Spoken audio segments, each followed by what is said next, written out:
വടകരയിൽ ഹൈവേ വികസനവുമായി ബന്ധപ്പെട്ട് നടക്കുന്ന പ്രവർത്തനങ്ങൾ പൂർണ്ണമായും അശാസ്ത്രീയമായ രീതിയിൽ മുന്നോട്ടു പോകുന്ന അവസ്ഥയാണെന്ന് ഷാഫി പറമ്പിൽ എം പി. സോയിലിംഗ് പ്രവൃത്തി നടത്താൻ സമ്മതിക്കില്ലെന്നും അദ്ദേഹം കൂട്ടിച്ചേർത്തു. വടകരയിൽ മണ്ണിടിഞ്ഞ മേഖല സന്ദർശിച്ചുകൊണ്ട് സംസാരിക്കുകയായിരുന്നു അദ്ദേഹം. എന്റെ ഇഷ്ടങ്ങൾ എന്റെ ഫാമിലിക്ക് അറിയാം. Family wedding centre.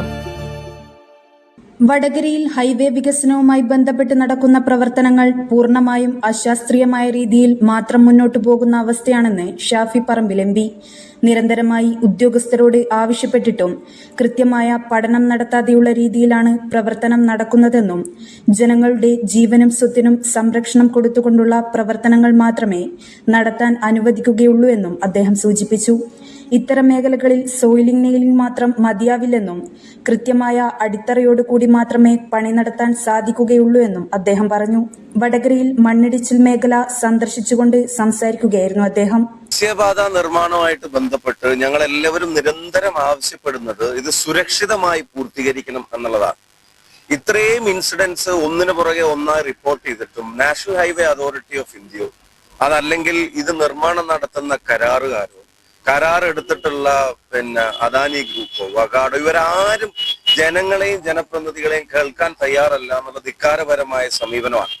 ഇപ്പൊ നമുക്ക് എല്ലാവർക്കും അറിയാം, ഇപ്പം കൂരിയാട് വലിയ തകർച്ച നടന്നു. ആ തകർച്ചയ്ക്ക് ശേഷം ഓരോ ഇൻസിഡന്റും നമ്മുടെ ശ്രദ്ധയിൽപ്പെടുക. ഇവിടെ ഇപ്പൊ മുക്കാളിയില്, മടപ്പള്ളിയില്, കുന്നിയോറമലയില്, അതുപോലെ തന്നെ ഇപ്പൊ അരവിന്ദ് ഘോഷ് റോഡില് ഇവിടെ പറഞ്ഞു. ഈ സ്ഥലങ്ങളിലെല്ലാം ഇപ്പൊ ഇവർ ഇതിന്റെ പുറകിൽ അടിച്ചു കയറ്റുന്ന ഈ കമ്പി മൂലം, ഈ സോയിൽ നെയിലിംഗ് കാരണം അത് പണി പൂർത്തീകരിക്കുന്നതിന് മുമ്പ് തന്നെ ഇടിഞ്ഞു പൊളിഞ്ഞു വീഴുന്നുണ്ട്. പണി പൂർത്തീകരിച്ച സ്ഥലത്ത് ഇടിഞ്ഞു പൊളിഞ്ഞു വീഴുന്നുണ്ട്. അപ്പൊ അതിങ്ങനെ ലൈവായി ഇടിഞ്ഞു പൊളിഞ്ഞു വീഴുന്നത് കണ്ടിട്ട് പിന്നെ ജനങ്ങളോട് ഇത് കടലാസിൽ ഇതിന് റിപ്പോർട്ട് അനുകൂലമാണെന്ന് പറഞ്ഞ് പിന്നെയും ഏകപക്ഷീയമായി നടപ്പിലാക്കാനുള്ള ശ്രമമാണ് ഇവിടെ നടത്തിക്കൊണ്ടിരിക്കുന്നത്. ഇപ്പൊ ഇവിടെ ഇന്നലെ ഈ പ്രശ്നങ്ങളൊക്കെ നടന്നുകൊണ്ടിരിക്കുന്നതിനിടയ്ക്ക് ഇന്നലെ വീണ്ടും സോയിൽ നെയിലിംഗ് തന്നെ ചെയ്യാൻ വേണ്ടി വരിക.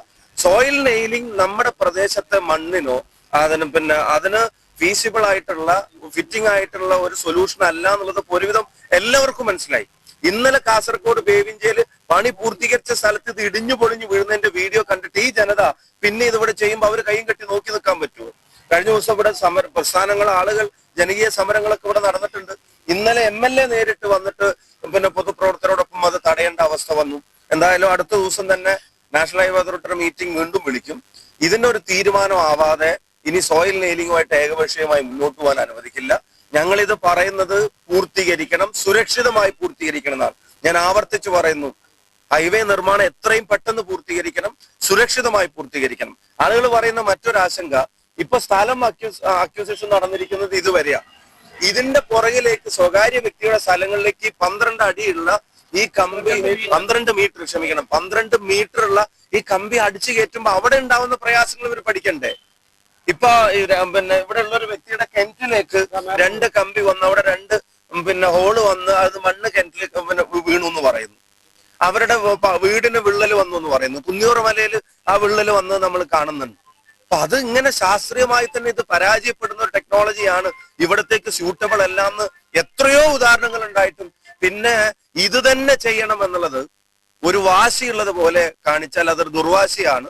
അത് അംഗീകരിക്കാൻ കഴിയില്ല. ഈ പ്രശ്നങ്ങൾക്ക് ശാശ്വതമായിട്ടുള്ള പരിഹാരം ഉണ്ടാവണം. ഞാൻ പറയുന്നത് നല്ല ഉറപ്പും ബലവുമുള്ള സൈഡ് ഭിത്തി കെട്ടി അതിന്റെ മേലെ താമസിക്കുന്ന ആളുകളെ സംരക്ഷിക്കാനുള്ള ഉത്തരവാദിത്തം NHA കാണിക്കണം. ഇവിടുത്തെ സർക്കാരാണെങ്കിൽ ഇതിലൊന്നും ഇടപെടുന്നില്ല. ഇത്രയും പ്രശ്നങ്ങൾ റിപ്പോർട്ട് ചെയ്തിട്ടും ഇവിടെ ഉത്തരവാദിത്തപ്പെട്ട ആളുകൾ ഇതുമായിട്ട് ബന്ധപ്പെട്ട് വകുപ്പിന്റെയോ മന്ത്രിയോ ആരും വരുന്നുമില്ല. അതിലൊരു തീരുമാനവും പറയുന്നില്ല. പരാതി ഇല്ല എന്നാ പറയുന്നത്. അതെന്തുകൊണ്ടാന്ന് മനസ്സിലാവുന്നില്ല. അപ്പൊ ജനങ്ങൾക്ക് പരാതി ഉണ്ട്. അതിന് പരിഹാരം ഉണ്ടാവാതെ ഇങ്ങനെ ഏകപക്ഷീയമായി ഇങ്ങനെ തകർന്നു വീഴുന്ന സാധനങ്ങൾ ഇപ്പൊ താങ്കൾ നേരത്തെ സൂചിപ്പിച്ചു 2021 പൂർത്തീകരിച്ച് ഇപ്പൊ തകർന്നു വീണു. കുന്നിയോറമലക്കാരോട് പറഞ്ഞിരിക്കാത്ര ഈ മഴയും കൂടി ഒന്ന് കഴിഞ്ഞിട്ട് നോക്കാം എങ്ങനെ ഉണ്ടെന്ന്. ഇതിനൊരു സൊല്യൂഷൻ വേണം. അതാണ് ജനങ്ങളും പറയുന്നത്. അപ്പൊ ജനങ്ങളാ പറയുന്നത് സൊല്യൂഷൻ വേണം. അതിന്റെ ശാശ്വത പരിഹാരം സോയിൽ നെയിലിംഗ് അല്ലാത്ത ടെക്നോളജിയിൽ ബാക്കി ഉറപ്പുള്ള സൈഡ് ഭിത്തി കെട്ടി സംരക്ഷിക്കുന്ന ഒരു സൊല്യൂഷൻ വേണം. മതിയായ ഫൗണ്ടേഷൻ എടുത്ത് മതിയായ ഉറപ്പിൽ മഴ വരുമ്പോഴോ വെള്ളം വരുമ്പോഴോ ഇത് തിക്കി പുറത്തു വരാത്ത തരത്തിൽ ഉറപ്പുള്ള ഒരു സൈഡ് ഭിത്തി കെട്ടി നിർമ്മിച്ചത് സംരക്ഷിക്കണം എന്നുള്ളത് തന്നെയാണ്. അതല്ല ഇവർക്ക് സോയിൽ നെയിലിംഗ് കൂടിയേ തീരൂ എന്നുള്ളതാണെങ്കിൽ ഒരു ബഫർ ഏരിയ ആയിട്ട് ഇവര് ബാക്കിയുള്ള സ്ഥലം കൂടെ സുരക്ഷിതമായിട്ടുള്ള ഒരു ലെവൽ വരെയുള്ള സ്ഥലം അവർ ഏറ്റെടുക്കട്ടെ. അപ്പോഴും റോഡിൽ ഇത് ഇടിഞ്ഞു പൊളിഞ്ഞു വീഴുമ്പോൾ ജനങ്ങൾക്ക് ഉണ്ടാവുന്ന ആശങ്ക പ്രധാനം. ആ ചോദിച്ച ചോദ്യം ഫൈനൽ സൊല്യൂഷൻ എന്താ? ഉറപ്പുള്ള ഒരു സൈഡ് ഭിത്തി വേണം. സോയിൽ നെയിലിംഗ് പോരാ.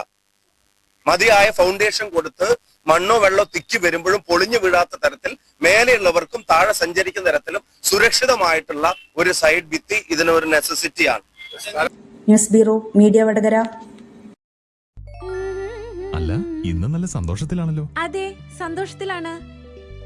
കാരണം ഞാനിപ്പോ പാചകം ചെയ്യുന്നതേ മയൂരം വെളിച്ചെണ്ണ ഉപയോഗിച്ചാണ്. പുതിയ മയൂരം കോക്കനട്ട് ഓയിൽ, കലർപ്പില്ലാത്ത ശുദ്ധമായ വെളിച്ചെണ്ണ. കർഷകരിൽ നിന്ന് നേരിട്ട് ശേഖരിക്കുന്ന നാളികേരം സൾഫറും പുകയും ഏൽക്കാതെ ഉണക്കിയെടുത്ത കൊപ്രയിൽ നിന്നും സംസ്കരിച്ചെടുക്കുന്ന 100% ശുദ്ധമായ വെളിച്ചെണ്ണ. ഇത്രയും നല്ല വെളിച്ചെണ്ണ ഇപ്പോൾ നിങ്ങൾക്ക് വിപണിയിൽ ലഭിക്കുകയില്ല. മയൂരം വെളിച്ചെണ്ണ, ഒരു ഏറെമല സർവീസ് സഹകരണ ബാങ്ക് സംരംഭം.